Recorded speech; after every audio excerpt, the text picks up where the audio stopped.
Magandang araw, kamusta ka? Alam kong nasasabik ka ng magkaroon ng bagong kaalaman tungkol sa nakaraan, kaya tara na't pasukin ang mundo ng kasaysayan with Airy. Si Jose Rizal na ipinanganak noong Hunyo 19, 1861 sa Calamba at namatay noong Disyembre 30, 1896 sa Maynila, ay isang makabayan, manggagamot at manunulat na nagsilbing inspirasyon ng kilosang makabayan ng mga Pilipino. Anak siya ng isang mayamang may-ari ng lupa at nag-aaral sa Maynila at sa Universidad ng Madrid. Bilang isang napakatalinong mag-aaral ng medisina, maaga siyang nangako na ipaglaban ang reforma laban sa pamumuno ng mga Espanyol sa Pilipinas. Ngunit hindi niya kailanman isinusulong ang ganap na kalayaan ng bansa. Karamihan sa kanyang mga akda ay naisulat niya sa Europa, kung saan siya nanirahan mula 1882 hanggang 1892. Noong 1887, inilathala ni Rizal ang kanyang unang nobela na No Limit Hangere, ang Panlipunang Kanser, isang masidhing pagbubunyag ng mga katiwalian at pang-aabuso ng pamahalaang Espanyol sa Pilipinas. Ang karugtong nito, ang El Filibusterismo o ang 1891, ang paghahari ng kasakiman, ay lalong nagpatibay sa kanyang reputasyon bilang pangunahing tagapagsalita ng kilosang reforma sa Pilipinas.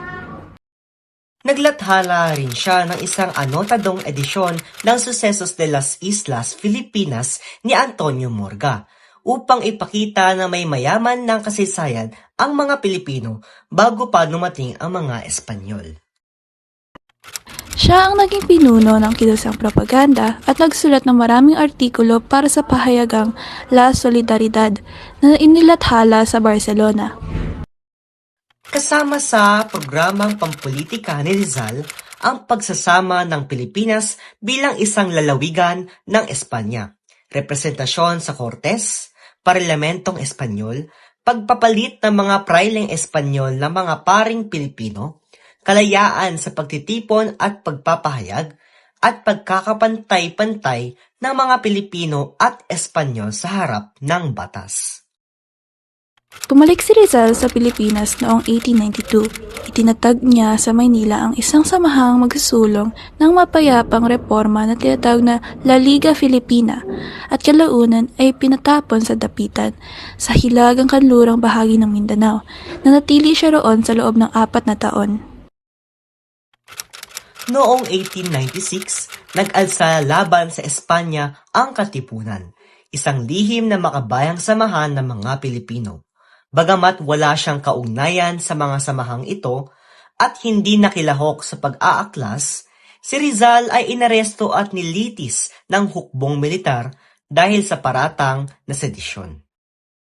Siya ay napatunayang nagkasala at binitay sa pamamagitan ng firing squad sa Maynila. Ang kanyang pagiging martir ang nagpatibay sa paniniwala ng mga Pilipino na wala ng ibang landas kundi ang ganap na kalayaan mula sa Espanya. Sa bisperas ng kanyang pagbitay, habang siya'y nakakulong sa Fort Santiago, isinulat ni Rizal ang Ultimo Adios o Huling Paalam, isang obra maestra ng panukalang Espanyol noong ika-19 na siglo. A gentle reminder from Era Perinius na hindi lamang oras ang ginintuan, kundi pati na rin ang kasaysayan na ating dapat alamin at alalahanin. We hope you enjoyed watching this video about what happened this day in our history. Don't forget to tune in to our next videos and follow our club's social media accounts. See you again in our history with Era. A history commemorated is alive.